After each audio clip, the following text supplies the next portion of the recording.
Ladies and gentlemen, we would like to begin 2021 Ecociv Korea Annual Conference. This is Han Yun Jung. I am the director of Korean campus of Ecociv. Nice to meet you. Started in 2017, this conference celebrates its 5th anniversary, and this year is all the more special as we launched a Decade to Make a Difference series, and the theme of this year is Making a Difference by Changing the Way We Think and Teach. Today's conference was co-hosted with Hanshin University and will discuss about religion and higher education. And a week after, we will hold another event with Seoul Metropolitan Office of Education on ecological transition, agriculture, and food education. We have invited excellent scholars and experts in the forum.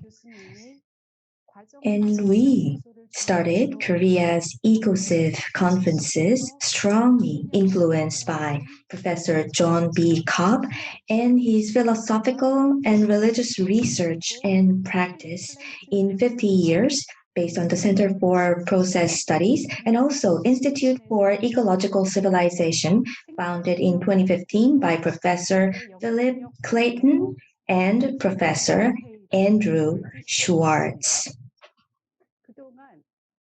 Since its inception, under our overarching goal of transitioning to ecological civilization, the conference has focused on the ethics, practice, and economics of ecological transition, which are very important topics of our time. And this year, we created policy transition based on our cooperation with Seoul Metropolitan Government and the Office of Education. And this year, to our delight, Hanshin University extended a helping hand.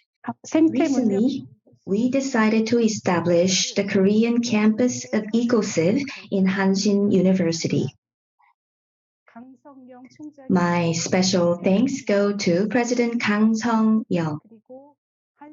And I sincerely hope that we can expand the depth and breadth of our reach with the support of Hanshin University.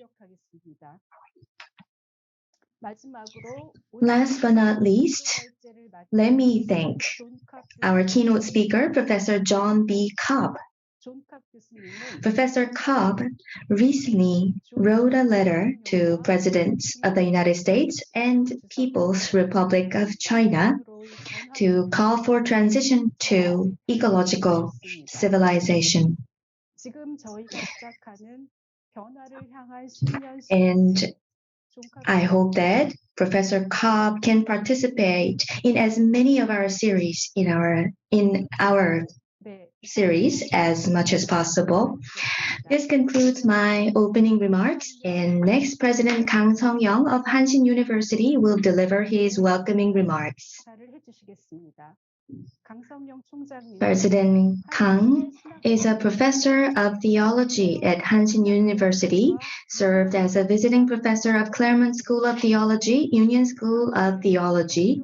He is a theologist who is leading Korea's Presbyterian Church. Ladies and gentlemen, please welcome him with a round of applause.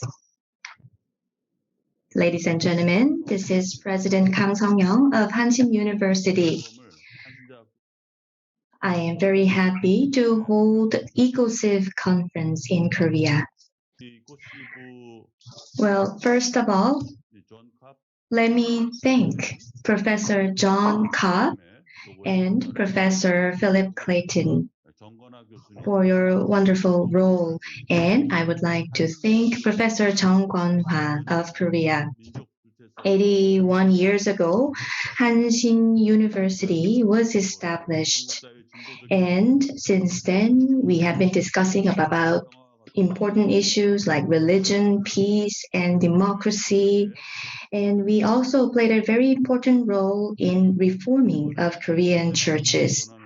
And I believe that it is very important to discuss about the role of religion in ecological transition. And that issue is so important to tackle the root cause of pandemic that is hurting the global society, which is very near and dear to all our heart. And human society have been causing climate change, leading to climate disaster or climate collapse. And that is why we're having this important conference. Just like Greta Thunberg mentioned, we should not massacre the earth. We should not become Cain that killed Abel. We need transition from the civilization of Cain.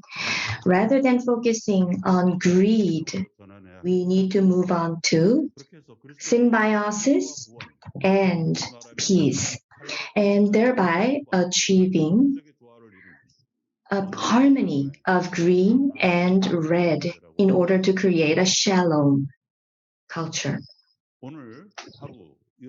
I hope that we can have a fruitful conference. I am very much interested in the discussion topics of today's forum. And we in the university will actively support the EcoCiv conferences, and we need to work together in order to further our agenda. I hope that EcoCiv can become the hub of ecological transition in Asia and Korea. Thank you very much for being with us today. Thank you. Thank you very much, President Kang, for your wonderful remarks. Next, we would like to move on to President Philip Clayton of EcoCiv. Professor Clayton is a professor of Claremont School of Theology and a world-renowned scholar in both religion and science.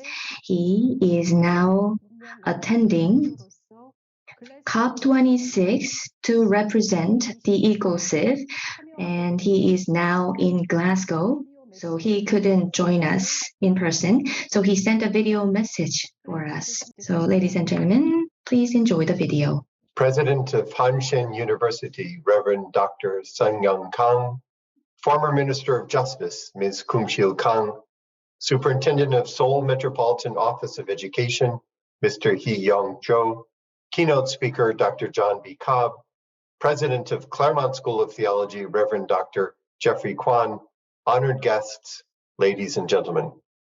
It is my privilege to join Yoon Jong Han in welcoming you to the 2021 annual conference of the Institute for Ecological Civilization of Korea. For 5 years, EcoCiv Korea has been organizing international conferences devoted to constructing a roadmap toward a sustainable society. On behalf of the international community, I express my gratitude to you, the Korean leaders who are researching and implementing these important reforms in transportation, housing, energy, and sustainable economic systems.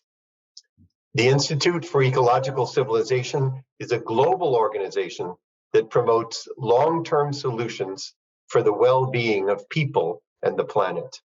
In cities and countries around the world, leaders are discovering ways to transition away from unsustainable economic practices and lifestyles, bringing together allies from government, business, education, and civil society to design solutions to the most pressing ecological challenges of our day. EcoCiv publicizes these solutions from Seoul to Soweto, from Santiago to San Francisco, so that they can grow into a global movement for change. Your conference title speaks for itself, a decade to make a difference. The urgency of the next 10 years is demonstrated by the most recent findings of the environmental sciences. But how does one motivate something so gigantic as civilizational change? Here too, your conference organizers have made a wise decision by choosing education and religion as your two major themes. When children are educated about the interdependence of all species and ecosystems and about the threat of climate change, they're much more likely to live and to vote in ways that support the transition toward ecological civilization. Similarly, religions of peace and compassion, together with an earth-centered spirituality, are powerful voices for evoking a deep commitment to the preservation of nature. For 3 years, I have been present in Seoul for the EcoCiv Korea conferences. So I am sad, actually, not to be present today. But I celebrate the new constructive partnership between EcoCiv and Hanshin University, which will support a bold ecological transition in both South Korea and the United States. I hope soon to visit the new EcoCiv office at the Seoul campus of Hanshin University. This ecological civilization movement is rapidly expanding around the globe, even here where I am now at COP26 in Scotland, where multiple EcoCiv events are taking place and many delegates are participating. In closing, let this conference be a sign that South Korea is ready to take a leading role in advancing ecological civilization, both on the Korean Peninsula and around the world. On behalf of our partners in multiple countries, I celebrate this new partnership between Hanshin University and the global EcoCiv movement. We look forward to future collaboration with many other sectors and institutions in Korea that dream the same dream with us. Through the Korean leaders who are participating, may the movement expand into local governments and into the federal government of South Korea. May it influence the decisions of Korean policymakers, and may South Korea become known globally as a leader in this great transition toward long-term sustainability. I wish you a profitable conference and my very best on behalf of the EcoCiv organizations around the world. Thank you very much. Thank you very much for your wonderful remarks, Professor Clayton. Next, we would like to invite the keynote speaker, Professor John B. Cobb. He is a towering scholar of Whitehead philosophy, interpreting an evolving process theology. He requested dialogues with other religions than Christianity and went well beyond that to reach other academic areas. He wrote books with biologists and economists and etc. Although he is 96 years old this year, he is still writing and carrying out activities commanding great respect of the Claremont Group. He will deliver his speech under the theme, The Urgent Need to Ecological Civilization today. Dr. Cobb, please begin your speech. Thank you very much for the introduction and for all that already I have been learning about what's happening in Korea. I was there 3 years ago, and at that time became very excited about the potential of South Korea leading the world into the new structures and patterns of action and thinking that we so badly need. I was very distressed later by the death of the mayor, who was such an important figure in that. I'm now reassured that the city is moving ahead and that Seoul is in the frontier of global efforts. And I am certainly deeply impressed that Hanshin University is already doing much of what I have thought that the ecological world, the ecological thinking called universities to be and do. So although when I was writing about universities, I will make many generalizations about what's going on in universities today that indicate how far they are from being the ecological education that we need. I am so happy to find that here is one that's already moving so far. I wish there were a university in the United States with which it could partner, but I don't think there is. EcoCiv will also be a wonderful partner. But thank you for all that you are doing, and I hope you do understand that the world is not giving you models to follow. You are giving the world models to follow. And I'm greatly honored to have the chance to thank you, and also, of course, to welcome all those who with me have come to take part and listen to what is happening. What we need is what Christians, when they were speaking in Greece, called metanoia. It means a change of mind. And whereas there are many, many people who are providing us a great deal of important information about what's happening in the world and what solutions technically would be possible, not so many organizations are focusing on the metanoia, that without which none of that information is going to help us very much. And I think that the process community does have a significant contribution in that respect. Looking at the world through Whiteheadian eyes is a kind of metanoia. And so we see everything a little differently, and we know what it means to have a change of thinking, a change of the way we see things. But is metanoia possible at a larger level, at a civilizational level? And I want to argue that we should not assume it cannot be done, that remarkable changes this kind of happen. I'll take one example from recent American history. In the 30s, the United States and its schools were completely committed to an Anglo-Saxon nation. Now, that doesn't mean that all the Europeans here were Anglo-Saxon. Many of them are from Germany and many other countries in Europe.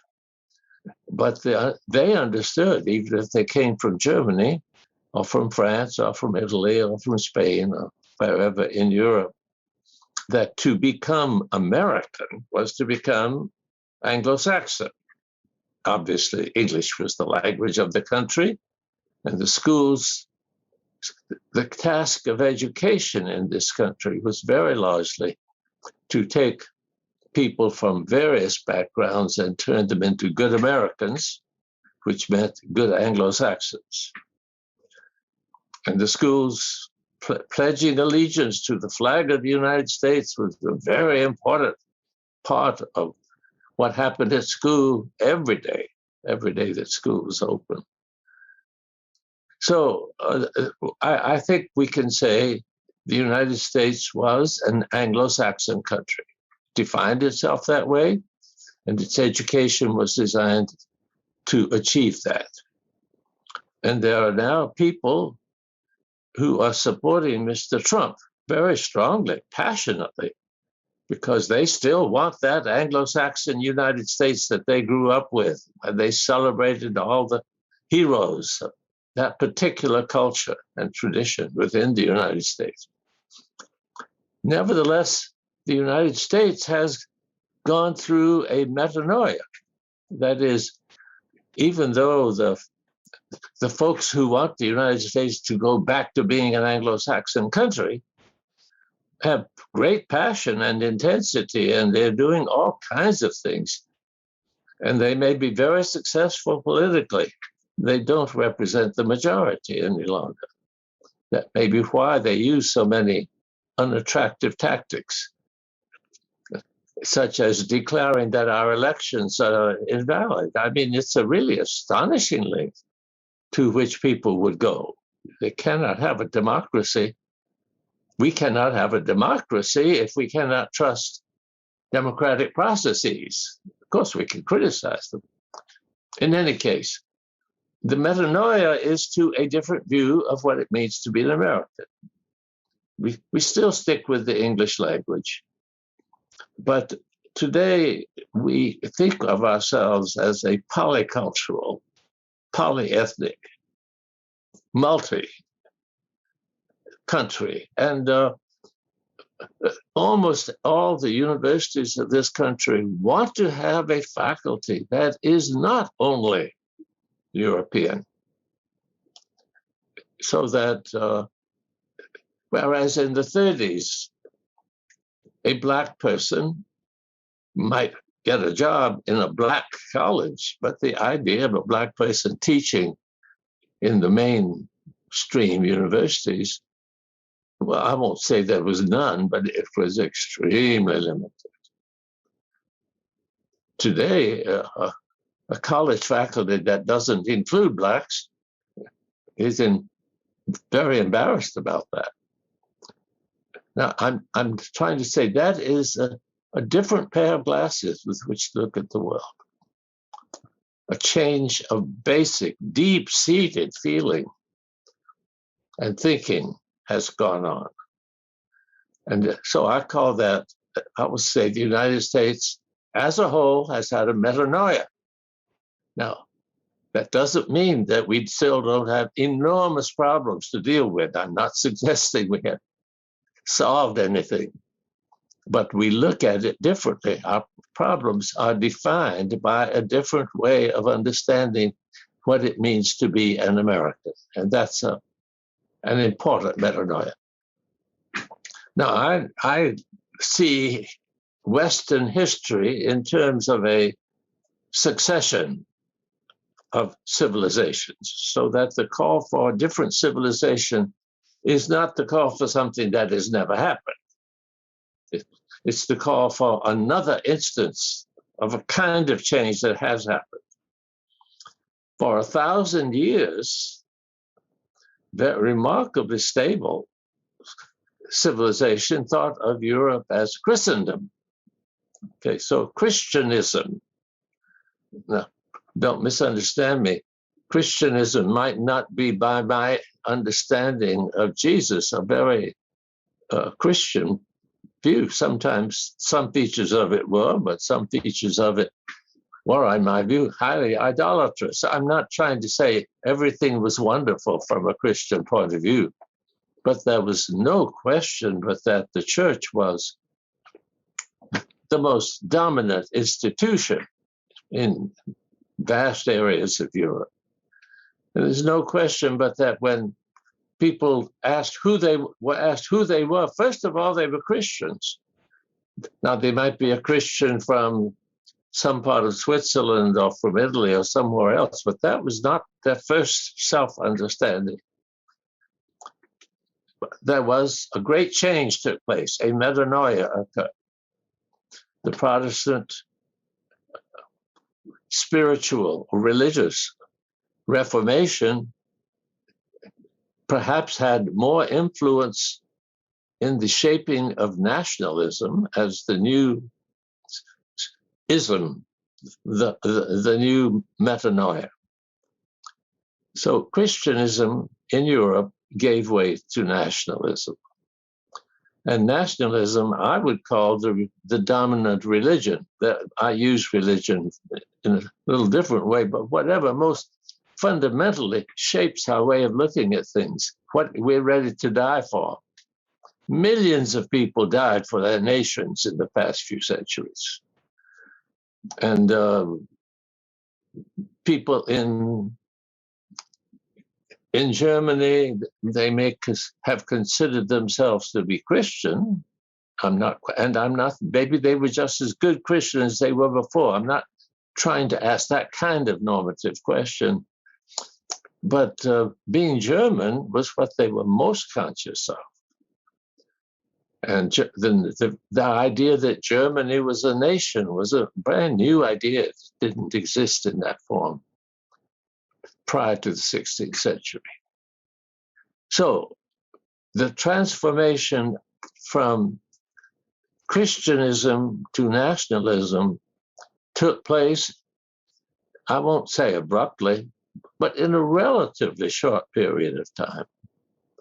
And of course, there are still people in Europe who are Christianists, who think that being Christian is more important than being an Italian or a Swiss or a German, and really act on that basis. But they're not so numerous. They don't control the affairs of the European continent. Nationalism lasted as the dominant self-understanding of the people of Europe, I would say, well into the 20th century.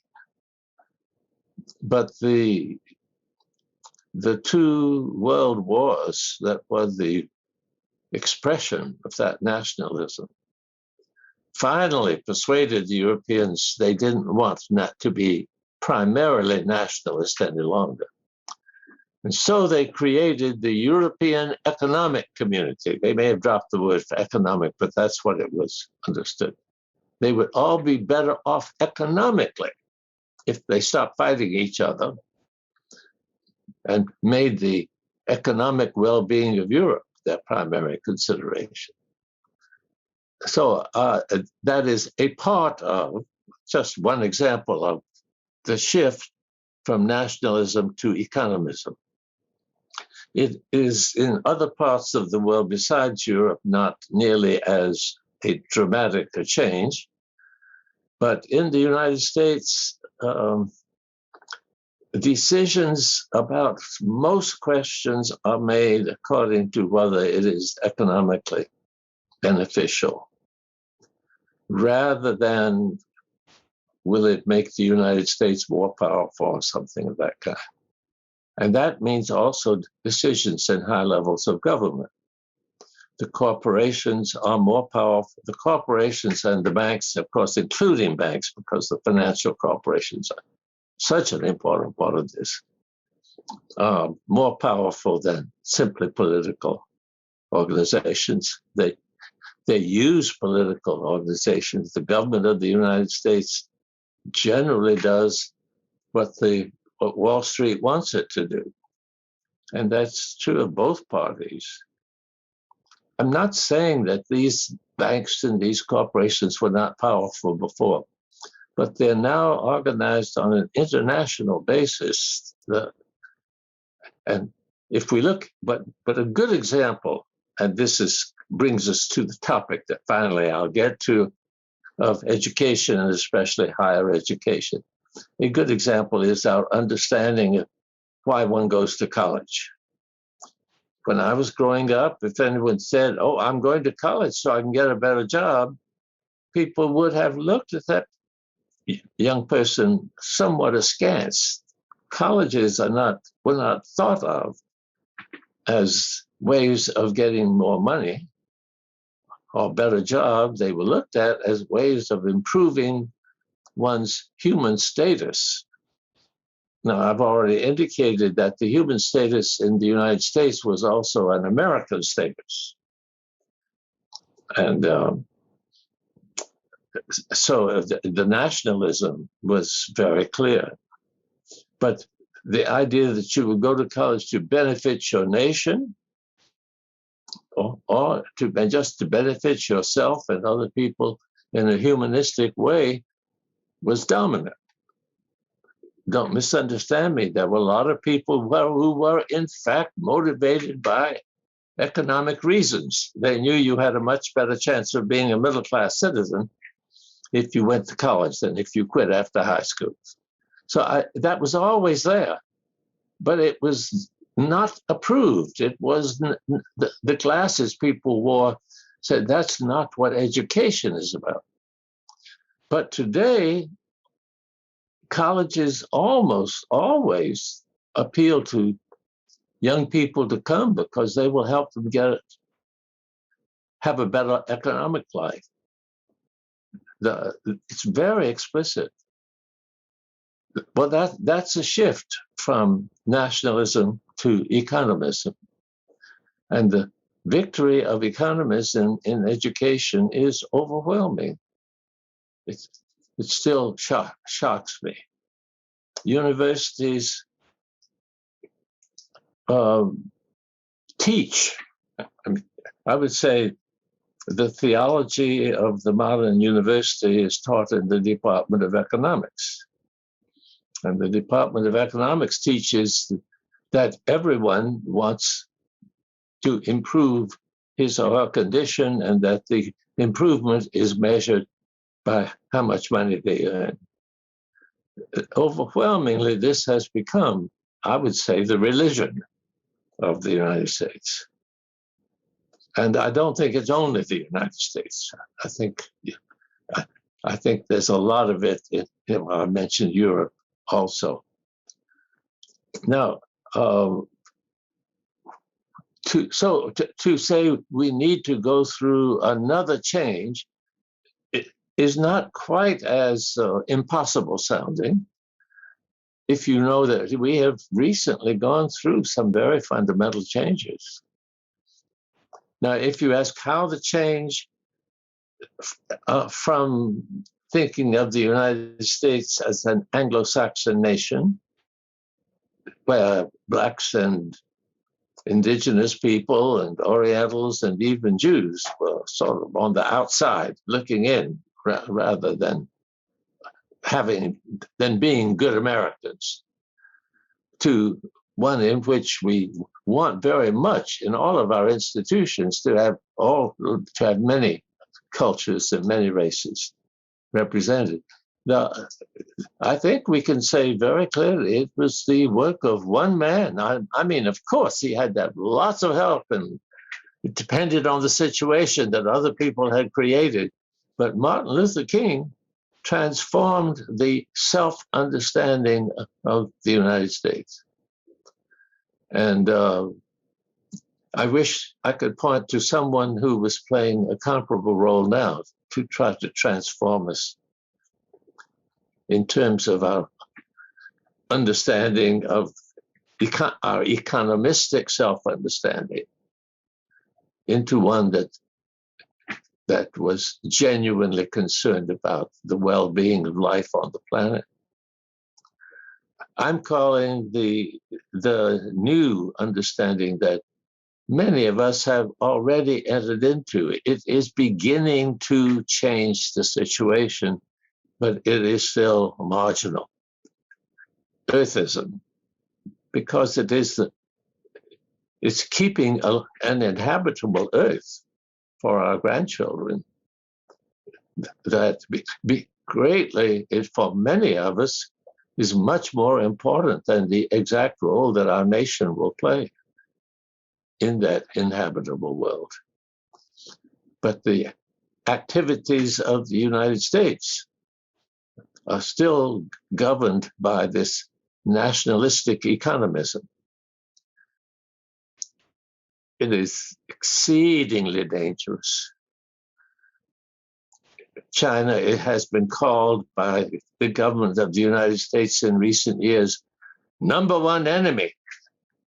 And finally, it has come to believe, because of other policies that illustrate how that is serious there, the organization of countries around being anti-Chinese all over the world, Southeast Asia. Anyway, China has finally become a militaristic country, and it wants to be the equal of the United States and have as many weapons ready to destroy the world as the Americans do.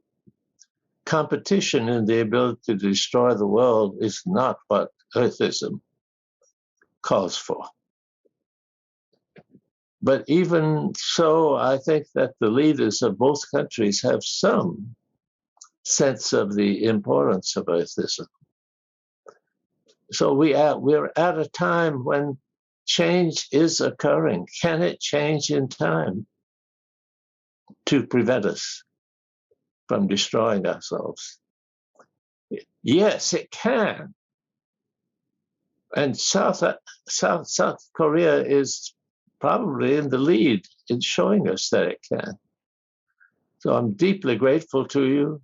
I'll ask your prayers. Now, I wrote a paper, and I'm not sure that I have much more time, but I do want to talk about the way in which universities have organized themselves so as to make it extremely difficult for them to deal with the concerns of atheism. And that is by inventing, the Germans invented it in the early 19th century, I think, or die Wissenschaften, the academic disciplines. These were invented for a very specific purpose, to promote a very particular kind of research. They were never organized. Universities never organized themselves this way for purposes of good teaching. I don't think there's ever been a time when, if people had really thought about what makes for the best teaching, they would have organized things in terms of die Wissenschaften. But anyway, in the early 20th century, the academic disciplines came into American higher education. And I would say by 1960, they had won the battle throughout the American higher education. And they emphasize that they are value-free.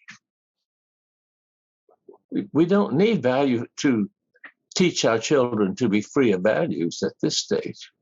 We want them to be deeply, deeply committed to the good of life on the planet, and especially the goodness of human life.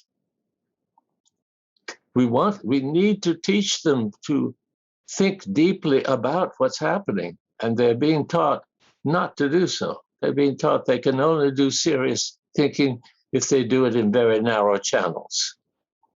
And none of those narrow channels is actually a good place to talk about the real needs of the world at the present time.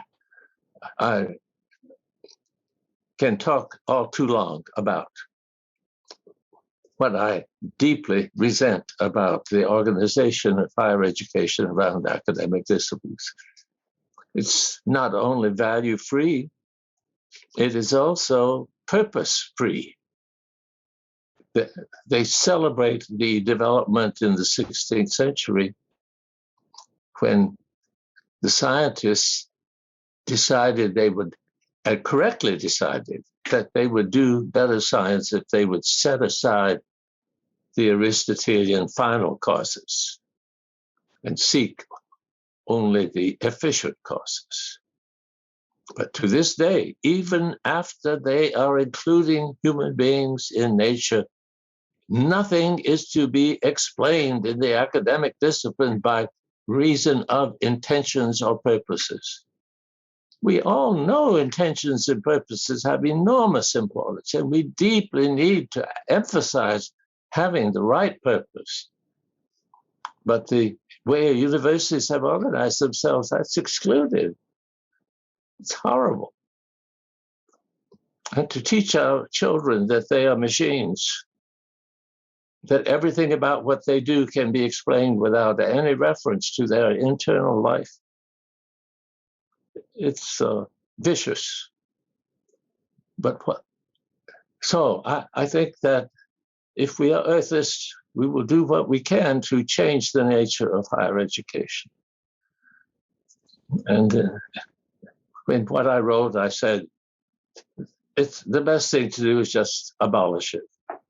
I don't mean abolish universities, but abolish academic disciplines. Let's think about teaching in terms of what our young people need to know, not in terms of whether it will advance a particular narrowly defined specialty. I think Hanshin, as I heard, describing its own purposes, has already done that. To what extent this has shaped the whole university, I can't imagine that everything in the university is different from in all other universities. That would be dreaming, but that it recognizes fundamentally that the purpose of the university is to save the world. I thank God for that. May it multiply itself quickly. But universities are so dependent on being financed by those now in power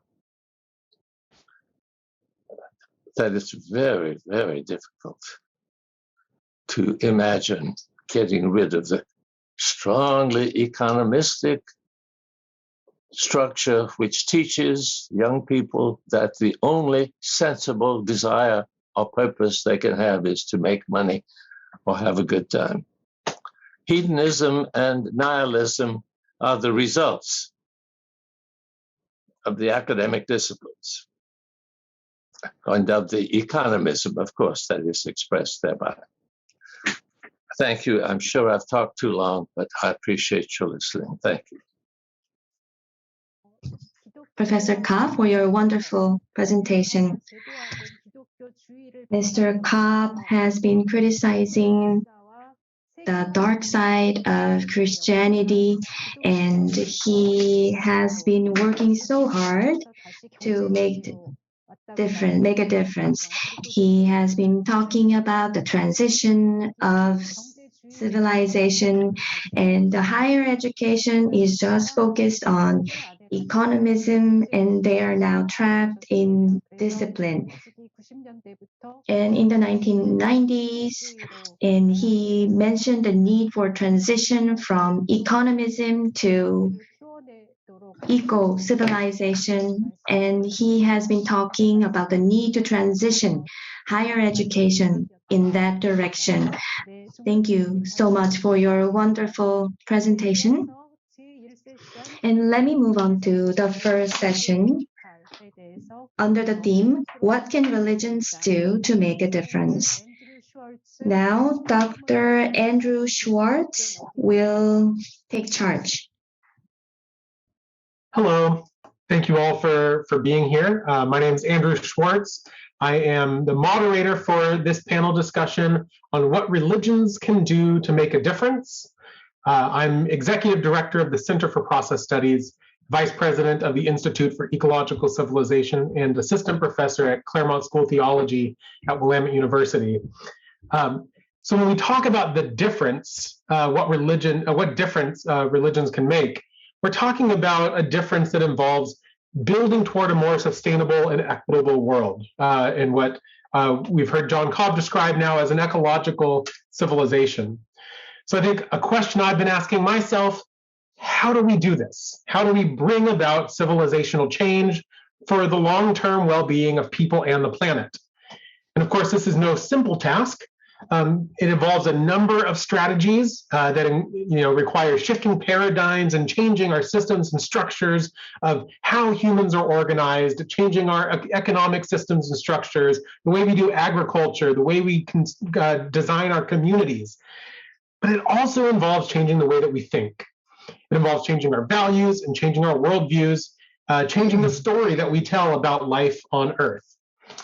So that's sort of the framing for our panel discussion today. What role should religions play in this transition toward a future of flourishing?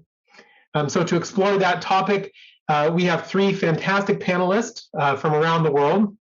Mary Evelyn Tucker, who's with the Forum on Religion and Ecology at Yale University.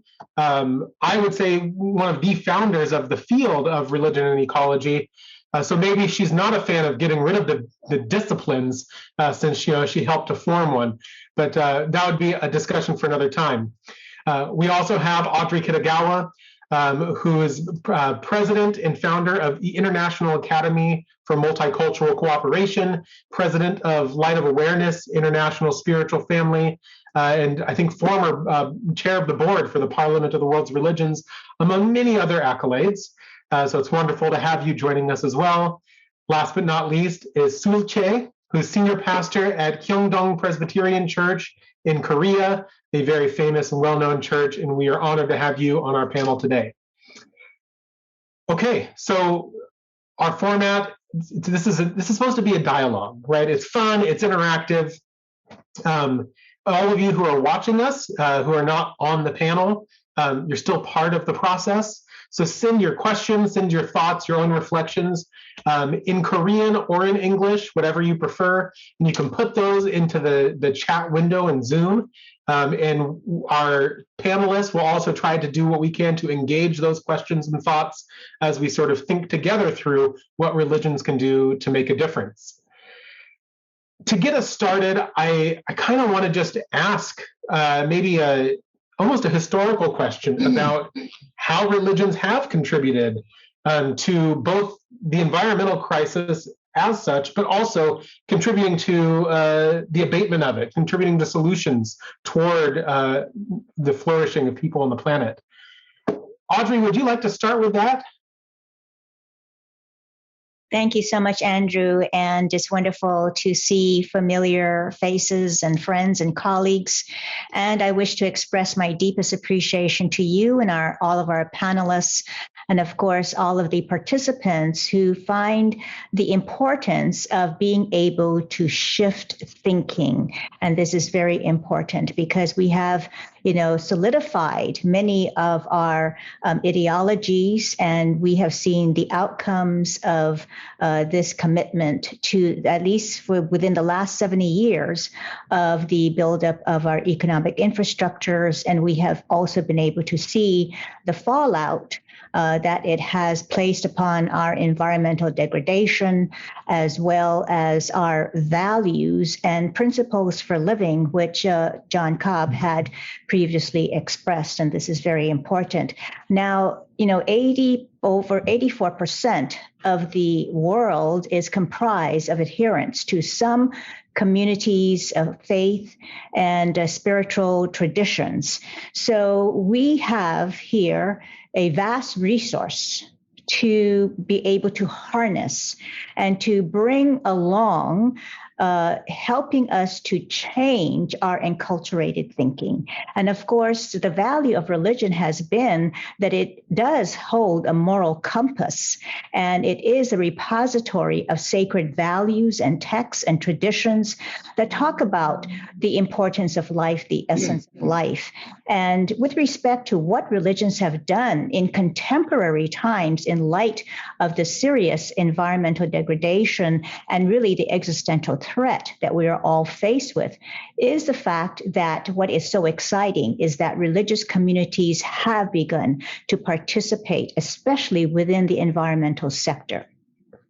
And I just wanted to share some of the examples of how religious organizations have and are making a difference to be able to create a more sustainable and equitable world.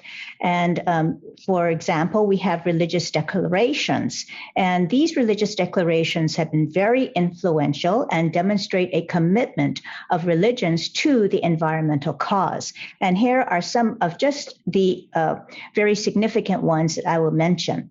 So Pope Francis's encyclical Laudato Si on care for our common home, the rabbinic letter on the climate crisis signed by over 300 American rabbis, the World Council of Churches Statement of Faith and Spiritual Leaders on the upcoming United Nations Climate Change Conference, which is ongoing right now as I speak, and the Islamic Declaration on Global Climate Change, the Hindu Declaration on Climate Change, the Time to Act is Now, a Buddhist Declaration on Climate Change, and the Faiths for Forest Declaration and Action Agenda. So religious communities have also rallied to support the Sustainable Development Goals and the UN 2030 Agenda. And, it's about raising public awareness about what is happening to our environment and to promote teachings about the spiritual, moral, scientific, humanitarian, and human rights cases for ending the degradation that is taking place upon our earth, as well as ending tropical deforestation. And I'm very happy to see the world leaders coming together and committing serious dollars for the protection of our forests. And, to advocate for government policies that protect our ecology as well as the rainforests.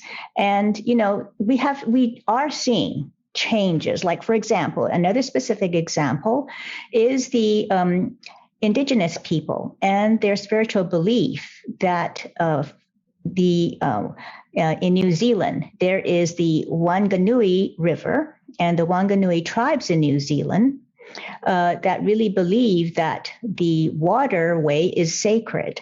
And it is a source of spiritual sustenance and renewal. And of course, we know that water is essential for our survival. So what they did that was so fascinating is, and they do have a proverb that says, I am the river and the river is me. And in 2017, the Wanganui River became the first river in the world to be considered a legal person. And it can now be represented in court and has 2 guardians appointed to speak on its behalf. And it is the longest river running through New Zealand. And this is a prime example of how spiritual values, indigenous spiritual values and priorities can honor the environment in very concrete ways.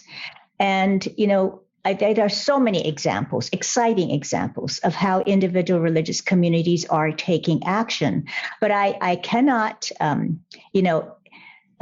give up my floor here without doing a major call out to Mary Evelyn Tucker's work with the Yale Forum on Religion and Ecology, which has been the premier database on religious engagement on the environment, with publishing books, articles, and newsletters on initiatives led by the world's different religious traditions.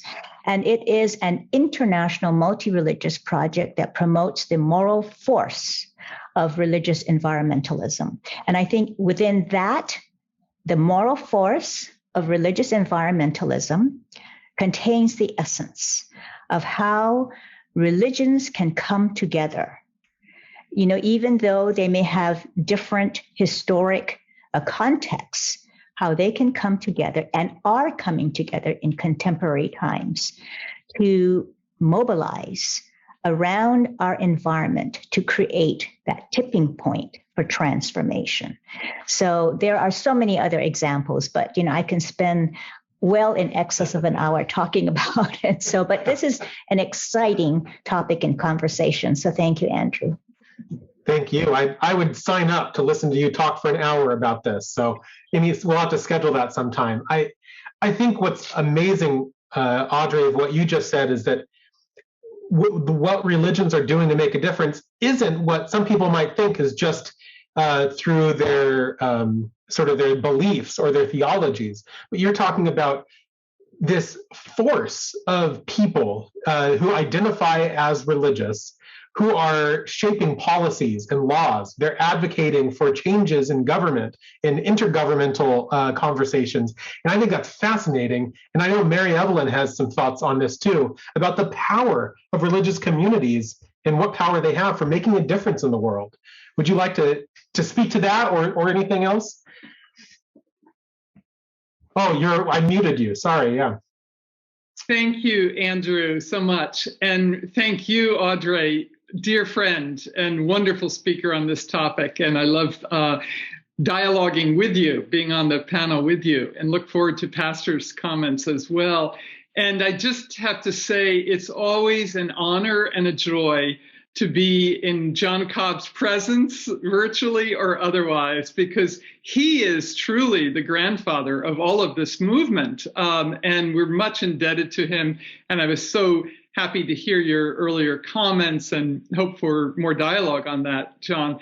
Because John wrote in 1972, Is It Too Late?, prompted in part by his son, but picked up this idea before many, many others. And I'm so indebted to him and thrilled for the ongoing conversation with the process theologians at Claremont and now up in Oregon as well. So This is a great question, actually, to start with. Like, why are the religions, were they holding us back from this? And the Lynn White article in 1967 in Science said, the religions are responsible for our not getting on board and so on. And that had a huge effect.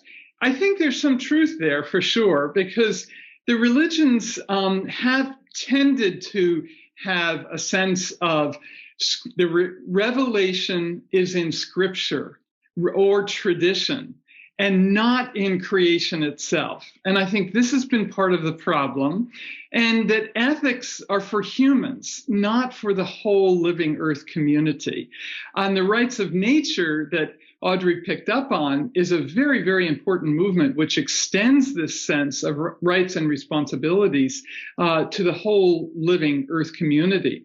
But in addition to this sense of revelation being very circumscribed, especially for scriptures, I think the other part is that salvation was often seen as outside this world. So the sooner you could get there, the better. You're going to be part of a heavenly community and join relatives and family who've gone before you. And that was in a time of enormous suffering. That has a great appeal. So one understands where it has come from. And I've just finished a book that I did a review for called Climate, Catastrophe, and Faith by Philip Johnson. And it is a riveting book. It just came out a couple of months ago on the numbers of climate-related upheavals in early modern history and so on. Tremendous suffering that he's identifying all across the planet. So salvation outside this world, we can understand where it came from, but it is an impediment to attending to the needs of the earth, to the earth community, even sometimes the needs of the poor and the vulnerable suffering the most. So, and I think a third point here, in addition to the revelation question, the salvation question, is end times. And the book of Revelation, giving this sense of people will be wafted up into the rapture and things will be taken care of. And we had a James Watt, head of the Environmental Protection Agency here, who believed that firmly. And there's many, many books on this topic. So that has had a huge audience. And again, it doesn't matter what happens to this earth because we will be taken out of it and be saved. Now, the question that goes with it that Andrew offered us to also respond to, what is the power that religions have for making a difference? And Audrey, kindly identified statements, and we've been collecting statements for 25 years on this website, and they have exploded. There's no question of all the world's religions on both climate change and environmental issues and environmental justice, and now biodiversity loss and so on. We've also been collecting the books and articles that are being published, which many of these bibliographies on our website are annotated, and it is stunning how much is coming out now. The Christian tradition in particular has just exploded. Now, why? Because just as I said, scripture was kind of fixed and so on, we also understand scripture and seminaries, as are represented here, are places of reinterpretation. So we like to say there's a sense of reevaluation, of retrieval, reevaluation, and reconstruction of texts over time. This has been part of the theological scriptural task. So these are not fixed texts. And in fact, the whole movement towards eco-theology that is growing by leaps and bounds is a very positive sign. And you can take the example of Genesis, the passage in the Hebrew Bible of dominion, and how much that has been argued over. And that was Lynn White's argument. Is it just dominion? Do we control nature? Are humans dominant, et cetera? Well, theologians and biblical scholars are saying we must reinterpret that and understand it as stewardship, as creation care, and so on. So that movement is very, very robust and growing. But in addition, as Audrey said, it's such a great fun to follow her because the sense that the ideas, the worldviews, the scriptural interpretation, that which we call the field of religion and ecology, there's also the force, the moral force that Audrey identified. And, you know, I grew up in the 60s here in the States where civil rights was totally empowered by the moral force of the religious communities, as was the anti-Vietnam War movement. I went to college in Washington, D.C., and when Martin Luther King and other pastors came into that movement, everything changed. And that is what's happening now. Finally, that this moral force of religious leaders, religious communities, religious scholars is growing by leaps and bounds. So we have across this country over 40 states with interfaith power and light that are measuring their carbon footprint and also working rapidly on the divestment movement of fossil fuels. And divestment began with the religious communities. And there's a corporate social responsibility began with religious communities thinking about their pensions and that they would not invest in war and weapons and tobacco. And it's extended to fossil fuels. And we know there's over $4 trillion now of divestment. And Bill McKibben and 350, of course, helped to start that. But 72 faith communities divested just before the COP meeting. So that is a very, very powerful thing. And I'll just conclude with, the engagement. On our website, we have all kinds of engaged projects from the world's religions and the huge lists. And again, I say in Christianity, it's just gigantic, the number of projects all across the world. And many of these are restoration projects of waterways or forests and so on.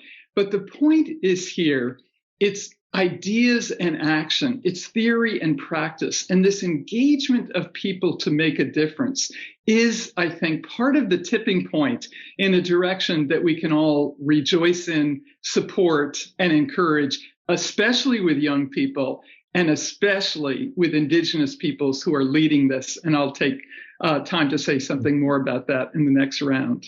Thank you, Andrew. Good. Yeah, I hope we do get to some of that too. Reverend Dr. Sulce, I'm sure you have plenty of thoughts on all of this, so I'm not even going to repeat the question. You say whatever you want. 반갑습니다. Hello, everyone. I attended I am very happy to participate as a panelist. Part of the reason is before I became the pastor in my current post, and way before I was a member of Hanshin University. In our university, I was running the Science and Theology Center, and I was heading and supporting the center for a long time. And another reason is for 6 years, I have been working as a pastor in a local church, and I've been thinking about this issue a lot. So maybe that's why you have invited me as a panelist. I am so happy to meet all of you via Zoom and to think about this important ecological and civilizational change, how religion can contribute to changes. Thank you. Professor John Cobb has a picture, 2 pictures in the background that drew my attention. On the right-hand side is a Buddha or Christ meditating. Maybe Professor Cobb, through the picture, wanted to show that we go beyond certain religion. We need to learn from each other between religions so that we can harness an ecological culture. We can learn about others' ecological perspective. Maybe that's why he has this picture as a background. I'm a Christian, I'm a pastor, and looking at the history, very shockingly and ironically, the church nowadays gave the reason for many problems, economic, ecological, and etc. And in our history, we have been also trying to become the solution provider to many problems. So within our tradition, we need to think about how to overcome the problem. And it is very important to be creative and etc. But we need to learn from other religions how they think in order to become ecologically sustainable. Korean church is very fundamentalist, and they're very conservative, as you are very well aware. But our Presbyterian Church and Hanjin University, they are relatively open and less progressive, a little progressive.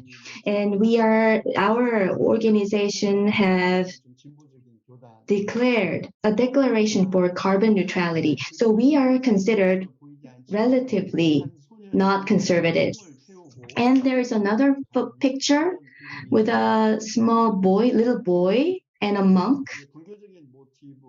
I believe that is related to Buddhism. And it's that in Eastern culture, only the foolish people can move the mountain. There's a proverb that goes like that. So we are now facing a very difficult task to address, and changes cannot happen overnight. And it cannot be addressed by a single person. And it cannot be done only by political or policy changes. So through the pictures, I'm reminded of the proverb that only the foolish people can move the mountain. So rather than just working in silos as individuals, we need to combine our efforts and at the same time carry out policy changes at the same time. In the last decades, or 2 years in particular, we have been going through many difficulties, especially due to COVID-19, which gave us this revelation that we need to stop. We had a slogan, we need to stop everything. And insofar, we have been focusing on rapid economic development, but we had to put a halt on it. But it was a forced halt. But that led to fast restoration of ecology. And one more thing that the pandemic taught us is social distancing. And social distancing was to prevent the spread of the disease, but on the other hand, maybe it gave us a distance to the previous civilization that we focused on so far. So it is a reminder to give us a time and space to think about a new alternative. So although we had a lot of difficulties due to pandemic, but I believe the pandemic has given us a reminder, a very important reminder that if we do not act right now, we will face calamities. So I believe there is a positive aspect to it. Well, about university education, which is a topic of our conference, you mentioned about US situation, but Korean situation is worse. And when I was a president of a university, the evaluation on the university was done by the number of students who get a job. So how many students gets a job? That's the major criteria to evaluate a university, which is really nonsensical. And of course, it is very important to enhance holistic education system, and Hanjin University has been very excellent on that front. And EcoCiv Korea in collaboration with its international network, can maybe share information and insights to save the Earth. And I hope we can create more opportunities there. Thank you. Thank you. That's very, very helpful remarks. So I'm going to go off script and ask some questions that I did not send the panelists in advance, because you all have made me think about something that I think we shouldn't shy away from. I think it's easy to get together and say, okay, well, most of us are religious, and we all think that religion is important and it can make a difference. So we're going to pat each other on the back and say, good job for being a person who is religious and also cares about the earth and cares about, people. I don't want us to fall into that pattern. I want us to look at the situation maybe more challenging and try to find some real answers here. So let me just jump into it then.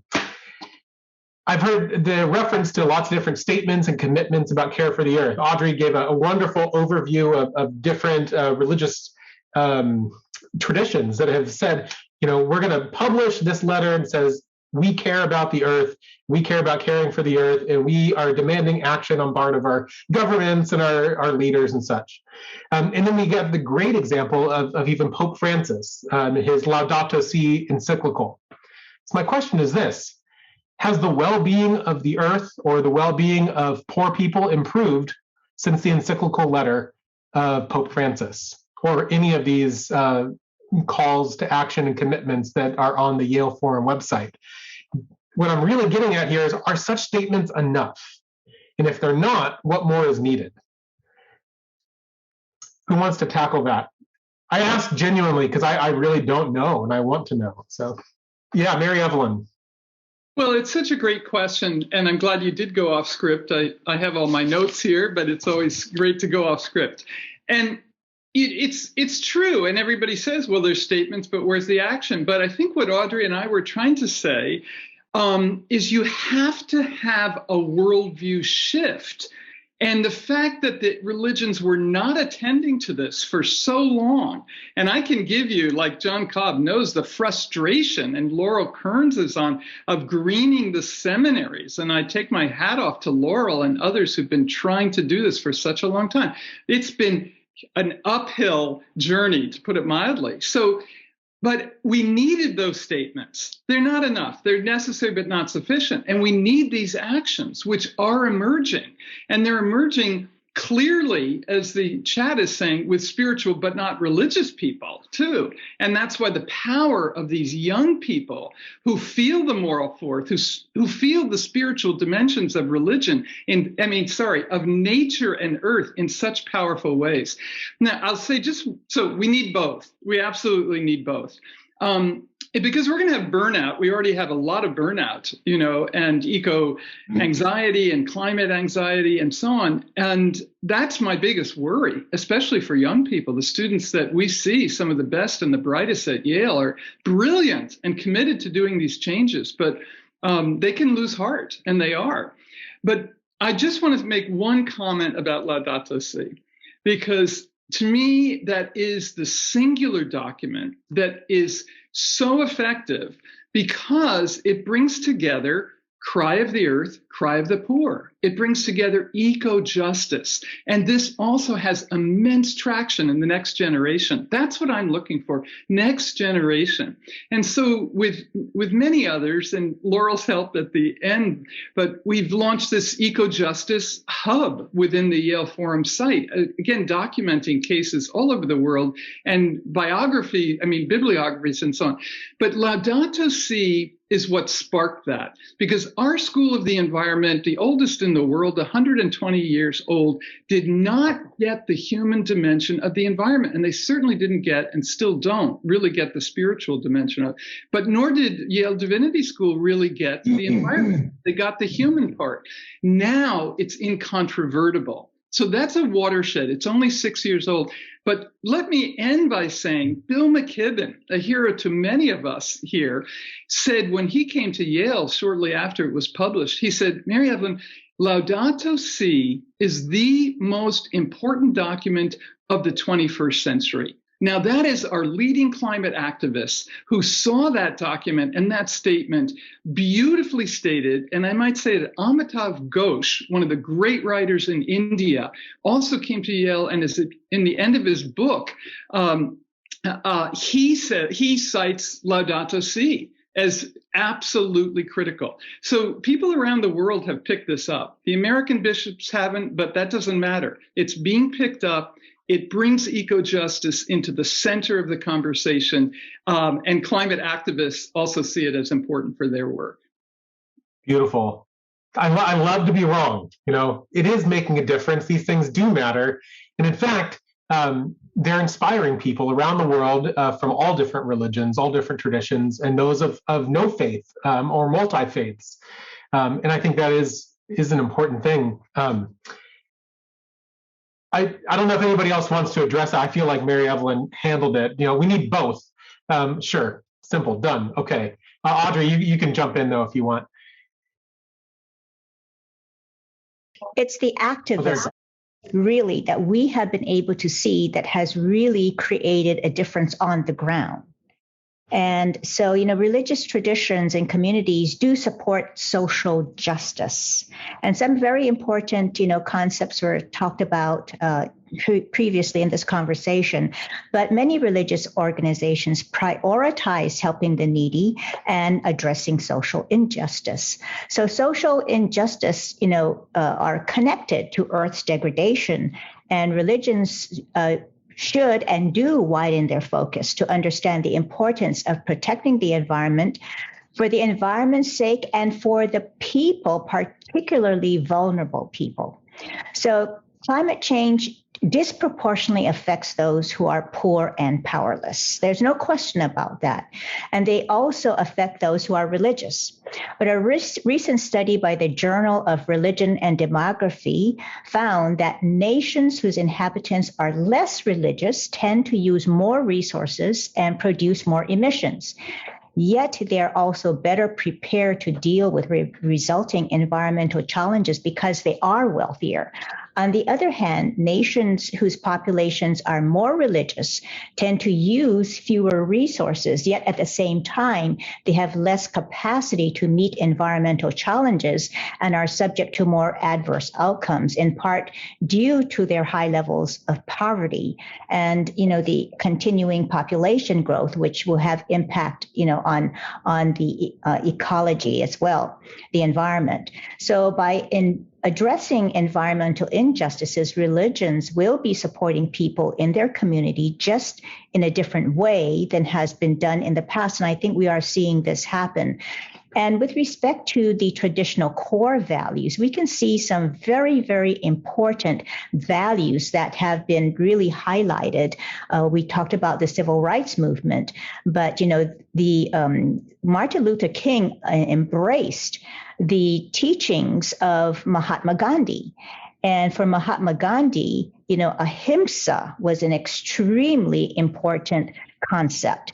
And that traditional religious core values expressed of love, compassion, or nonviolence, ahimsa is nonviolence, and caring for one another has really helped us to counteract and be more mindful of our own selfishness, our greed, and, try to promote care for the environment.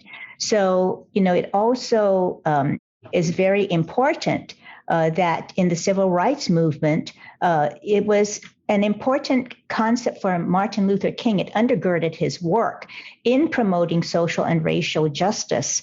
And so we can see how harnessing, these important principles and values have created the foundation for some of the greatest mobilizations in the civil rights movements and in the ecological movement as well. So to give an example, the Chipko movement in North India uses ahimsa to protect and conserve trees. And the word Chipko comes from the word embrace, and villagers, mainly women, hug the trees and encircle them to prevent them from being hacked down. So the slogan of their eco-activists, Sandaral Bahuguna, was ecology is the permanent economy. And this is an important idea that can help shift us out of the mindset that the economy is for materialistic and personal gain. So it is tapping the potential of core values and the moral compass that is very important, which religious communities actually are being able to express in their activism and in mobilizing on values and principles that call us to be mindful of what our, basic sacred ground of being actually asks us to remember. So this is the moral compass that we are inherently within us already as spiritual beings. And of course, we have conscience. We have all been given conscience. So we need to work from that place deep within ourselves. And it does take these leaders, whether it's in the political sphere, whether it's in the environmental activists, that they really are moving from that place of caring for each other. And when you have those leaders that really move from that place of nonviolence, it is extremely important. Beautiful. Swil, I see you've unmuted. Go ahead. Yes. 네. 한국 교회가 좁은 의미의 환경 In narrow sense, Korean church started to act in environment in 1960s due to former President Park Chung-hee's development and dictatorship, especially related to our awareness on the environment and labor extortion. So we have been working to protect the workers, and that's why we were persecuted by the government.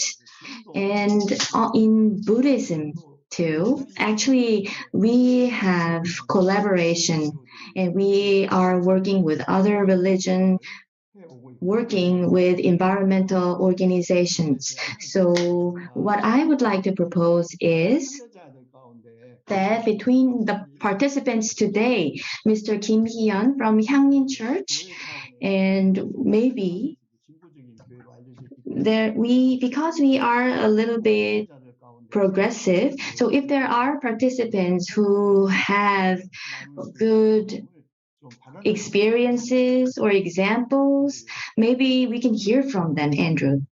Can we? I think the whole conference, we hope, is an opportunity to hear from people like that with great examples. And actually, that was sort of the next question that I had was examples, because I'm wondering, for the skeptical person who's like, religion is more trouble than it actually is worth. It doesn't do any good.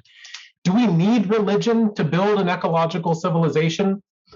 And we might put it another way, more positively. Are there unique insights that religious traditions offer that can help to transform our worldviews and to address the intersection of social and environmental injustices? I heard from all three of you some hints at how you might answer this question, but I'm curious if you could speak to that right now. And of course, all of those who are continuing to write your comments in the chat, please do share all of your insights as well. Audrey, yes. Yeah, sorry. All the hands. Yeah. Go ahead, Audrey. So thank you so much. I think, actual examples do exist, and in individual religious communities have really made a positive difference and have become expressions in their activism. So for example, a grassroots movement in North Carolina, primarily led by African American church women, protested the placement of a toxic waste landfill in the poor Black community of Warren County. And a United Church of Christ Commission for Racial Justice published this report, Toxic Waste and Race. And it was a landmark study that demonstrated that U.S. communities of color were disproportionately exposed to toxins.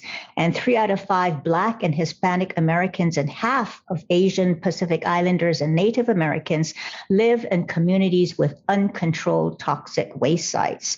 And Rocha Peru, a Christian faith organization, has planted 26,000 huarango and other native trees over 3 years. And huarango forests have largely been cut down, but are still important for traditional agriculture on the Peruvian coast. And huarango forests provide farmers and animals with necessary shade, and the leaves feed livestock. So Sikh groups around the world have united to fight climate change by committing to plant 1 million trees in 1,820 different locations globally by November. And the project honors the 550th birthday of Guru Nanak, the founder of Sikhism. And EcoSikh strives to connect Sikh values with solutions to environmental issues, and they spearheaded the project. So their goal is to increase reforestation, decrease air pollution, and encourage people to reconnect with nature. So Sikhs in Punjab, India, have already planted tens of thousands of trees. And the Qatar Foundation for Education, Science, and Community Development set up a Quranic botanical garden in Doha. And it compares 60 plant species mentioned in the Quran, the Hadith, and the Sunnah. So the garden seeks to be a worldwide center of education and research to foster an appreciation of and responsibility for preserving the natural world. So there are so many of these wonderful examples of how communities, religious communities, are coming together. But it is also what we are seeing as a vibrant and dynamic movement, especially among the young people, but among all peoples. And that is the activism that we are seeing taking place.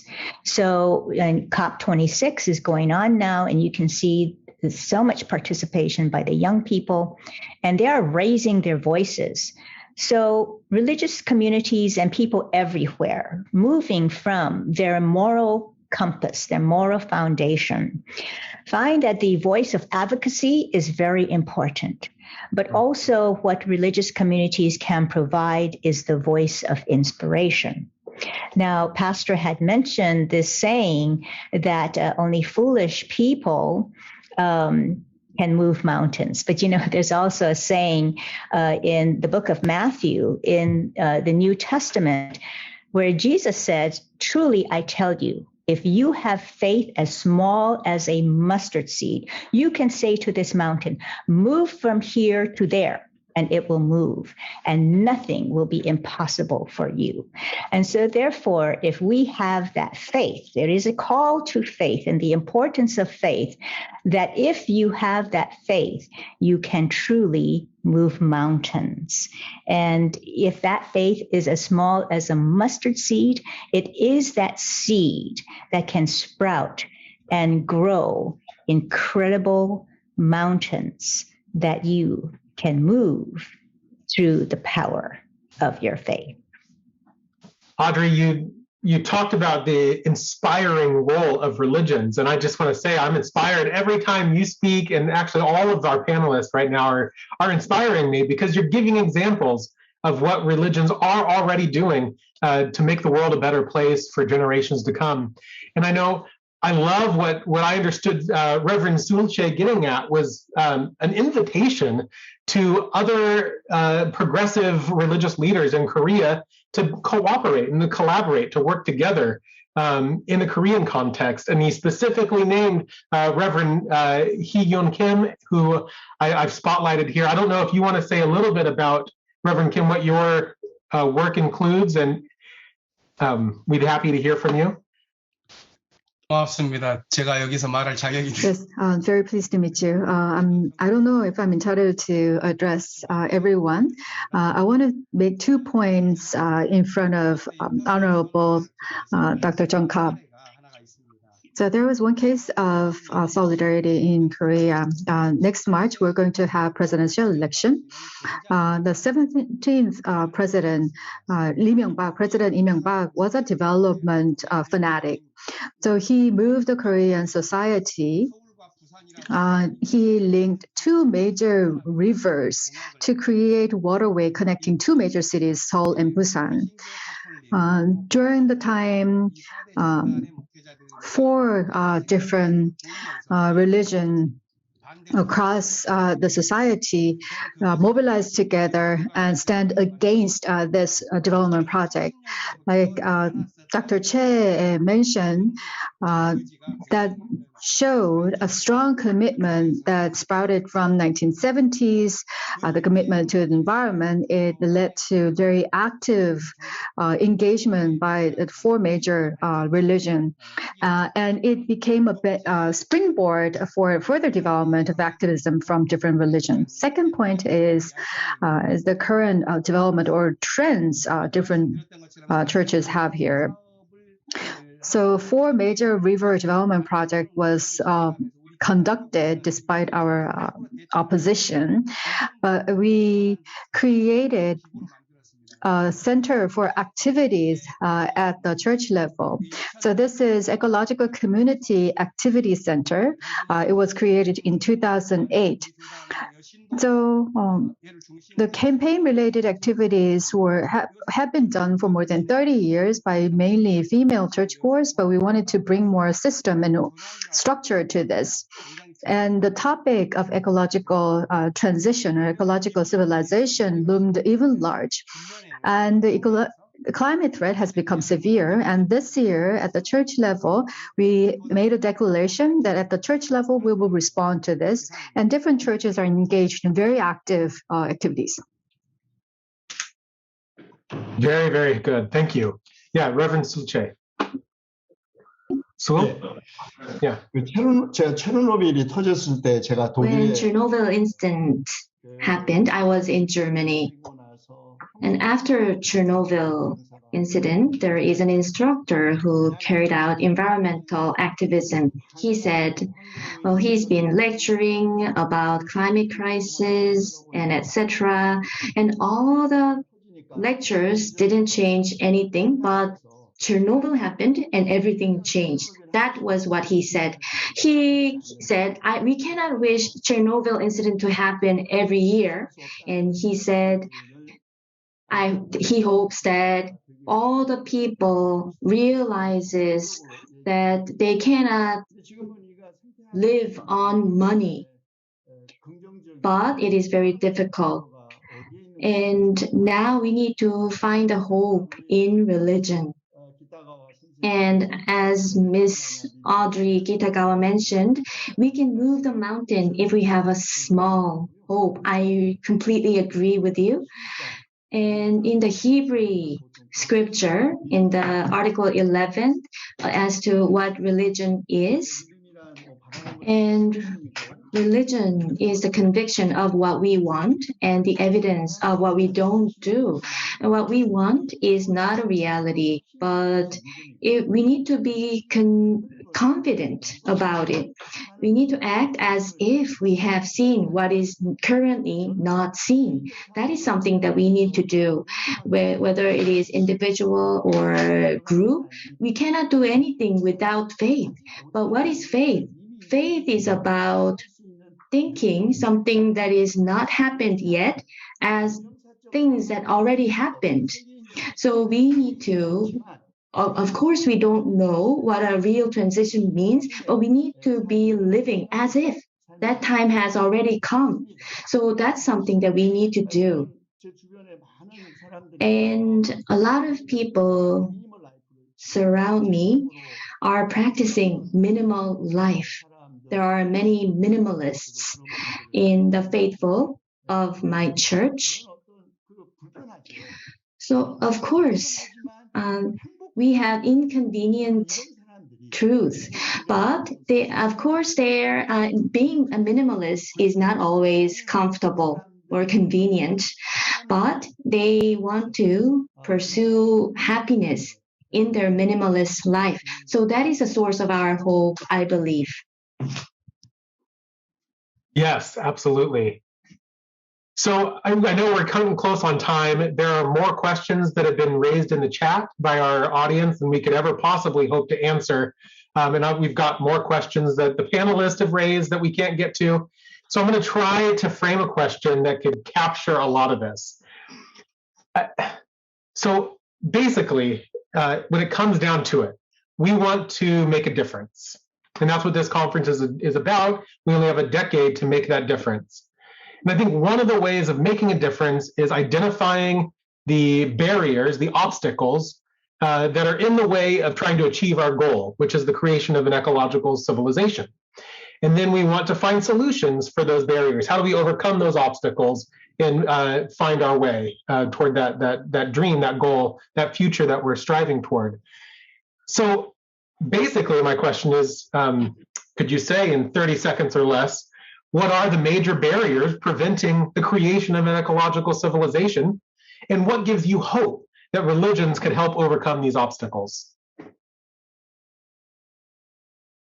If I could jump in, I think clearly nationalism is one of the biggest obstacles to ecological civilization. My grandfather, Carlton Hayes, was a historian at Columbia and one of the founders of the field of nationalism. His last book was Nationalism, a Religion, and he was studying the causes of the two world wars in Europe and so on. And we know that we are stuck in tribalism of all kinds, both within nations and between nations, and especially between the developing South and the so-called developing North. This is a huge issue at the United Nations. And I take immense responsibility with the United States not being a real partner in so many of these dialogues. But I would suggest that religions do have an ability in their best forms. And we like to say there's problems and there's promise with religions. We have to be very out front. But the promise is they do have the ability to think long term and to identify a common good. And that's something that, again, John Cobb with Herman Daly spoke about in terms of economics and so on. But a common good, there's no future without a common future. And that is something that is still not articulated fully. That's why Laudato Si' rings true to people. But we need more of this. And Amitav Ghosh was saying we don't have it in the arts. Where's climate change? You see, in the arts. But that is happening now.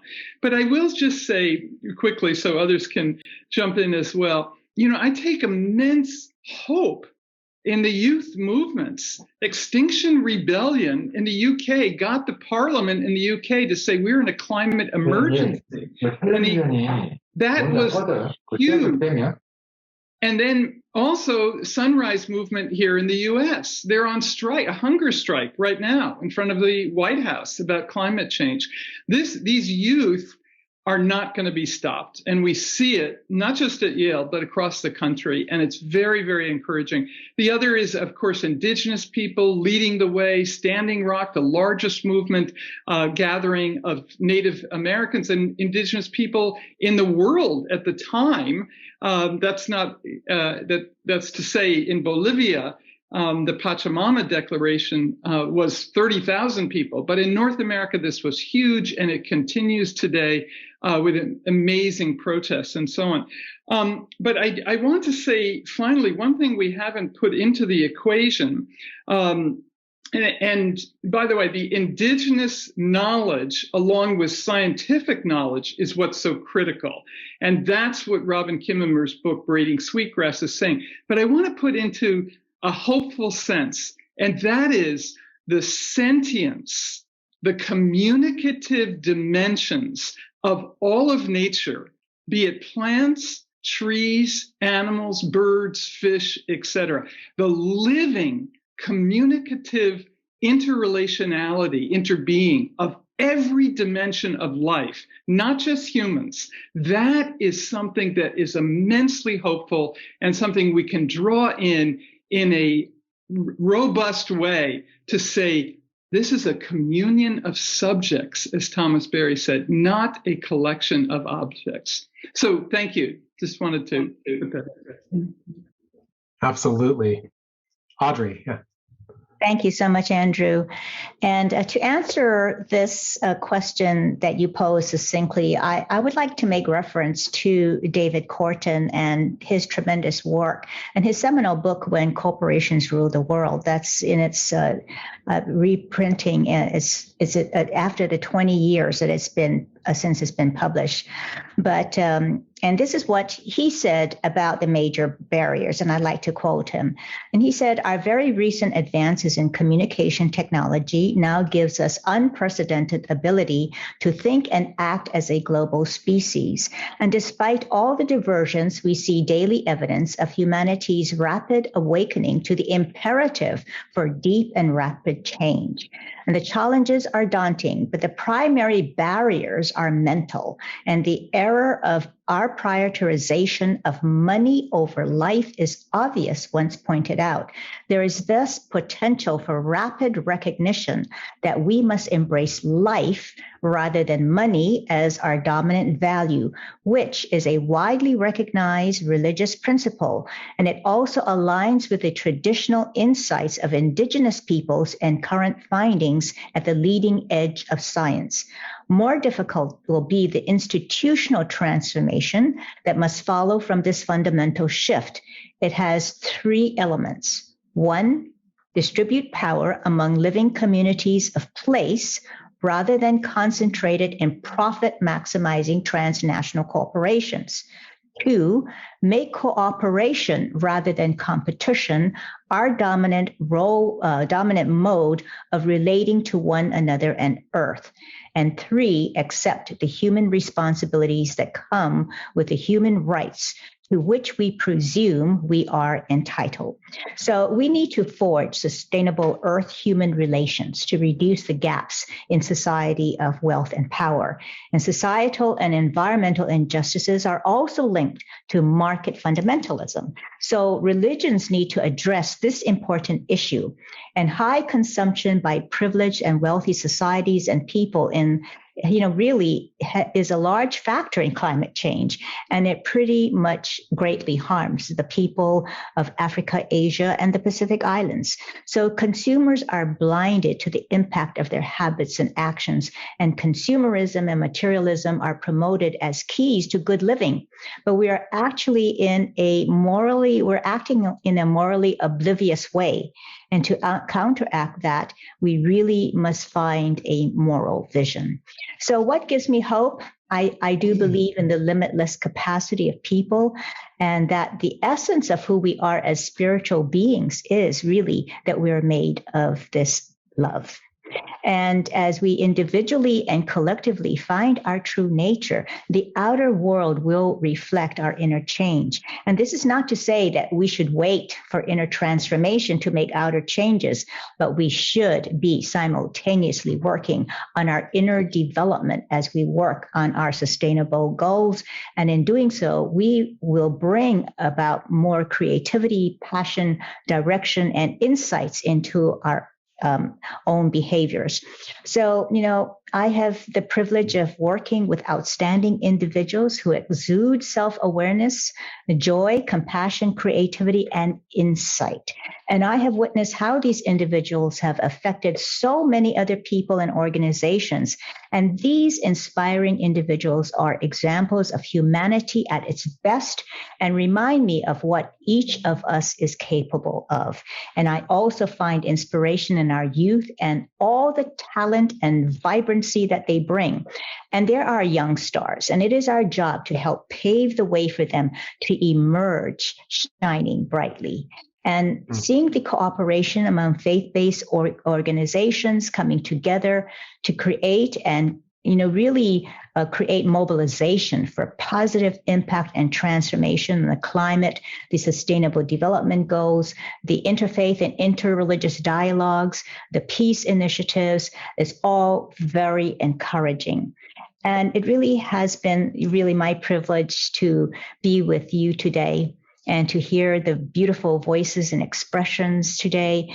And, really hope is all around us, and we need to actively find it, notice it, cultivate it, and really see the beauty that exists all around us. And together, cooperating together, I know we can make a difference. And I just want to give a shout out to Dr. Hans Peter Dürr, may he rest in peace. He was a quantum nuclear physicist, and he wrote this Potsdam Manifesto, which is a very seminal work in which, the expression of our ability to cooperate really speaks to how the unmanifest world also cooperates.